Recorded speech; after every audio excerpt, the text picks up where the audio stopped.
Welcome to another episode of Sneaks, Rhymes, and Life. I am your host, Lionel McDonald. So, we are going to get into a little bit of a celebration in this episode.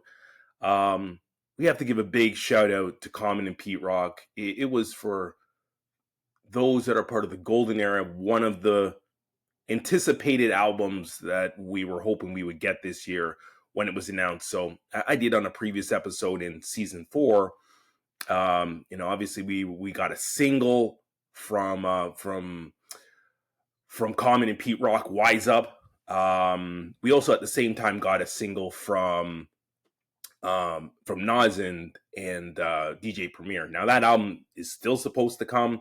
We still haven't heard it, but Common and Pete Rock have made a remarkable project in the Auditorium Volume 1. They've done some great promotion. Also had a number of singles come out, and I'm looking at the list here.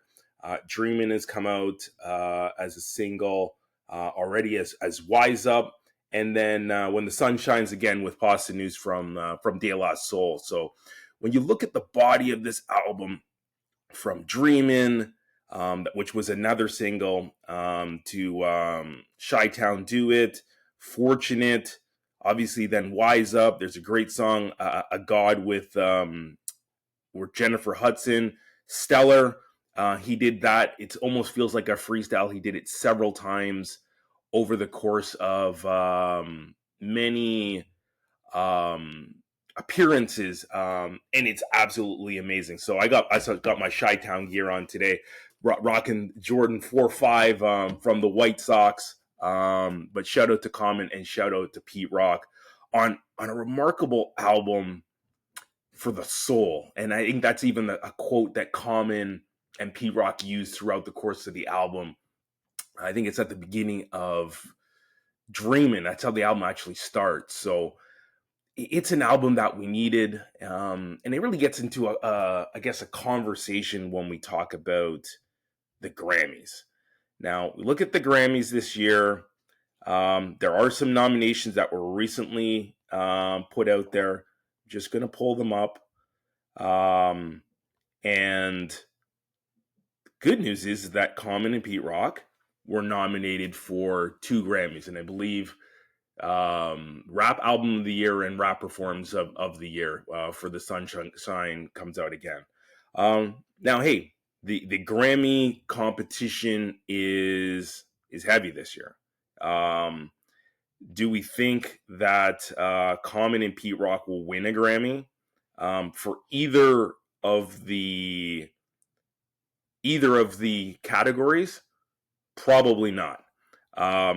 Because of the competition that's out there. And again, as I mentioned, it's stiff. We already know the year that Kendrick Lamar has had.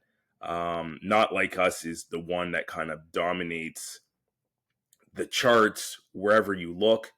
I'm still just scrolling here to find the hip hop category so we can talk about the individual albums that have been, or individual performances that have been acknowledged as some of the best for the year. But yeah, it will be a challenge. So I think here we got it here. So best rap song, we got Asteroids, Rhapsody featuring Hit Boy. We got Carnival. We got Like That. We got Not Like Us. So Kendrick is there twice. And yeah, Glow. And then Best Rap Album, Might Delete Later from J. Cole. The Auditorium, as I've shared, Pete Rock and Common Sense. Common, as we call him now. Alligator Bites, Never Heal. The Death of Simply. I was really surprised that album was there. And then We Don't Trust You, Future and Metro Boomin. So that's the album and the rap song. And then I think best rap performances I mentioned, Enough by Cardi B, When the Sun Shines Again, Pete Rock and Common featuring Pasta News. The Nissan Altima, Houdini by Eminem, Like That by Future and Metro Booming featuring Kendrick Lamar. Yeah, Glow by Gorilla. And Not Like Us by Kendrick Lamar. So competition is crazy. crazy, crazy, crazy. And we all know the Grammys is not the be all and end all, but it's a nice thing to have and to be recognized, and some artists have never won a Grammy. Other artists have won countless Grammys. Hey, let me give you the top 10 hip hop albums or artists that have won Grammys. So Missy Elliott is 10. She has 4 wins and 22 nominations. Dr. Dre, he has 26 nominations and 7 wins. Lil Wayne is an 8th spot. He has 27 nominations over his career and has 5 wins. Andre 3000 has 28 nominations and 9 wins, so far better percentage. Pharrell, 39 nominations in all the space and genre of music. He's got 13 wins. 5 spot, Drizzy Drake out of Toronto, 55 nominations, but only 5 wins. So he's there, but he doesn't always win all the time. Eminem is 4, 57 nominations and 15 wins. Kendrick Lamar also has 55 nominations, but 17 wins. Kanye has 76 nominations and 24 wins. And Jay-Z, I don't think there's much of a surprise that he is the leader. 89 nominations and 25 wins. Conversely, Nas only has 1. So I think when you talk of caliber of MC, this doesn't qualify you being, the winning a Grammy being the be all and end all. Killer Mike, an amazing MC, won his first Grammy last year. Many artists have never even been nominated for a Grammy. Freddie Gibbs, the year that Nas won for King's Disease, Freddie Gibbs may have had the best album with him and Alchemist for Alfredo, and they didn't get the nod. So there's a lot of things that are out there when you think about the Grammys and what they mean and to the culture. Does it mean as much? I would say no. But I would say at the same time, to be recognized regardless for the body of work you put out, and particularly how hip hop has shifted. It was a quote that I saw online as I was scrolling through, and the quote was that we've gotten lazy with today's hip hop. There used to be gatekeeping. There used to be an insight to, you had to be at a certain level to release your album, to a certain level to even drop a signal. And you may not even complete the single or complete the album after you've dropped the signal, because many people would not recognize you or not think it was a high enough quality. So many people got discouraged. Today, in 2024, there's so many avenues to drop your music. You can go to so many different platforms, load it up, get it onto Spotify, and have people hear your music. It may not be good. It may be fantastic, and you can't afford the trap of getting involved with a record label to really get yourself signed up. So it is definitely a challenge in some respects, if you're an artist that's of quality, to get your music out there and not be lost in all of the other music that's in the industry. But there's so much music nowadays that the challenges are now, how do we really ensure that the cream rises to the top and those that are not the cream, I wouldn't say sink to the bottom, but are not nearly as publicized. I think if you promote it and do right, sometimes we have some of the lowest quality music is what we hear and see every single day. So that is the food for thought when it comes to the Grammys and the music industry. Is how does the great music accelerate? How do they get supported? Some have done it amazing on their own. I think of No Limit Records, and that's going to be a whole episode. I'm going to bring a friend on, and we're going to chat about just the best record labels over the history. So that's a plug for an episode that's coming probably in the next few weeks. But at the same time, No Limit, Cash Money, those are some that never used a major to establish their career, their platform, the things that they were doing. So it can be done. There's so many people going the independent route, but is it the quality of some of those artists that have come out previously, and are they making the impact? Not necessarily. And I think the technology and the economy and just how things have advanced from the 90s and the 80s and the 70s to where we are in 2024 have really impacted how things are viewed and things are looked at. So if you think back in, a success was, part of it was record sales, part of it was exposure, part of it was appearances, but the true measure of record sales isn't the same because music is totally accessible in a totally different way. And I'm not saying it's in a worse way. It's far more convenient to be able to download music whenever you want. But the journey and holding an album that you went to the store to spend $15 or $20, or, and I remember in the days of play the record and imports, and play the record still open for those that don't know, just move locations. But there was a pride to make sure that you're making the choice, a right choice for an album that you really wanted to get, and then that was going to make a difference in how you were going to support it, how you were going to dissect it, how you were going to read the album cover liner, and then be almost an advocate for that particular album. Now you can listen to the album, not so good. I have a subscription. I don't need this album. I can move on to the next thing. But it was so much different when you had to buy the physical copy. And I still have in my living room here hundreds of CDs that is, to me, art. And that's why I just won't throw them away. I have a tape collection of a few tapes that I've kept over time. It's like the box that survived that didn't get thrown out at my parents' house.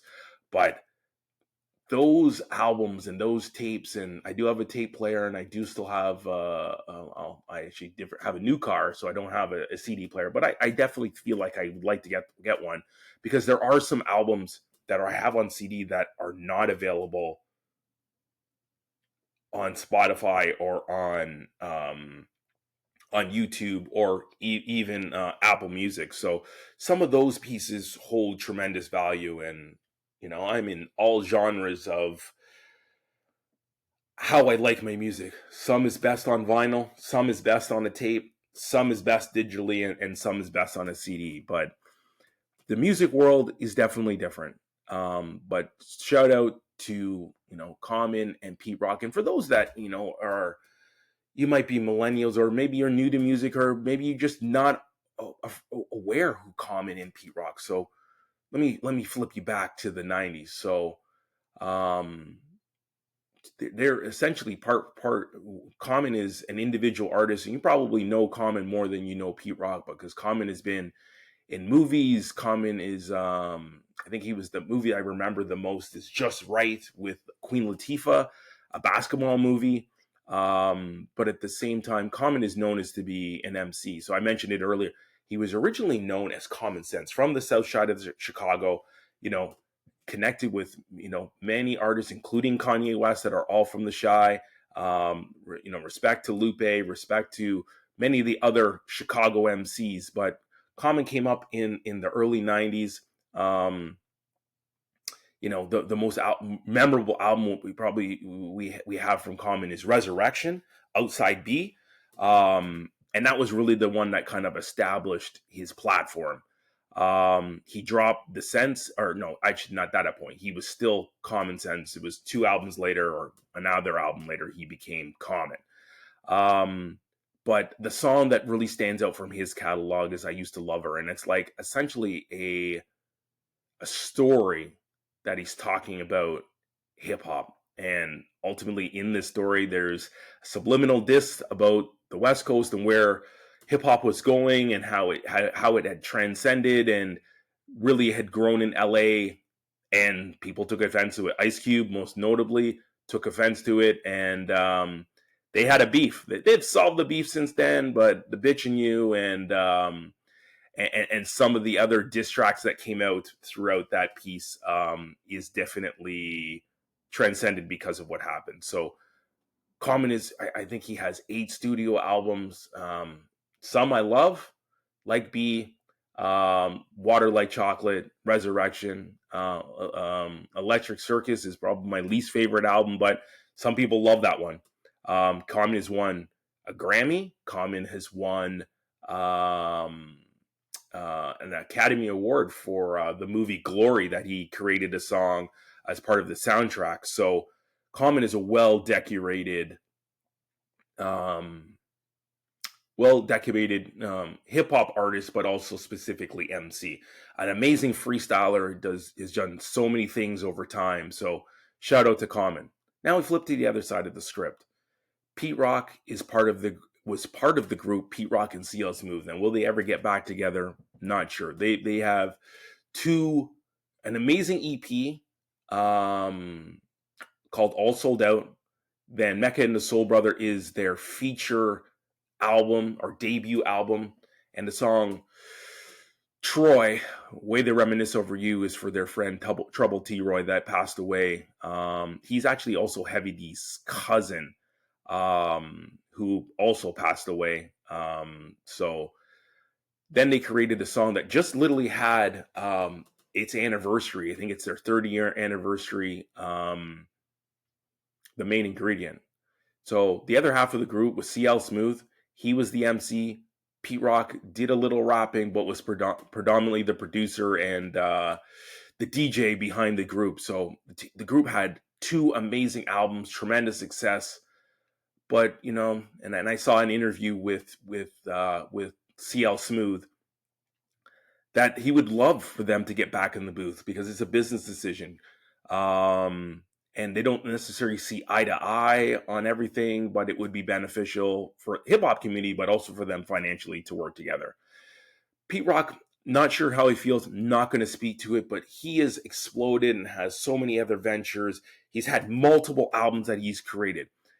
Maybe the crown jewel that Pete Rock has created is the Soul Survivor. And maybe it's the best compilation album ever made. So, from members of Wu-Tang, Half Man, Half Amazing, he's got a song with Meth. He's got a song with Inspector Deck. He's got a song with RZA. Mobb Deep shows up on it. Pun is on it. Prodigy is on it. There's so many artists all over, both East Coast and West Coast, that he was able to capture on that album. He also did a Soul Survivor 2. He also did New York's Finest, which he's got some amazing albums. I think we got several more underground artists that are on that album, and I thoroughly enjoy all 3. So he worked with I&I as a group. Fake and Jax is probably the most famous song or track that they were able to create. So these are 2 well-established hip-hop artists in their own respective field, where Pete Rock does a little bit of rapping and a whole lot of producing. Common is specifically an MC. So for them to come together and to really make, I'll say it again, some music for the soul is a very special project, and we always don't get these compilations together. And when 2 artists do get together from different camps or from different pieces, they always don't necessarily jive and connect and ultimately create something very special. So we are very lucky that in this particular case, this album was absolutely amazing from beginning to end. Now, this is not your hardcore boom bap album, so if you're looking for that, that's not it. But on the vibe of where both of these artists have transcended, from Mecca and the Soul Brother to Resurrection to Water Like Chocolate to B to The Main Ingredient, this is right on that plane. And I don't think they'll win a Grammy. Maybe they will and they'll surprise us. Things happen. But we should really celebrate artists that, like these, after many decades, find a way to not necessarily reinvent themselves, but come together and create something very, very special. So shout out to Common, shout out to Pete Rock. That is the episode, Sneaks, Rhymes, and Life. Appreciate you all listening, and stay tuned for the next episode. We back for season 5.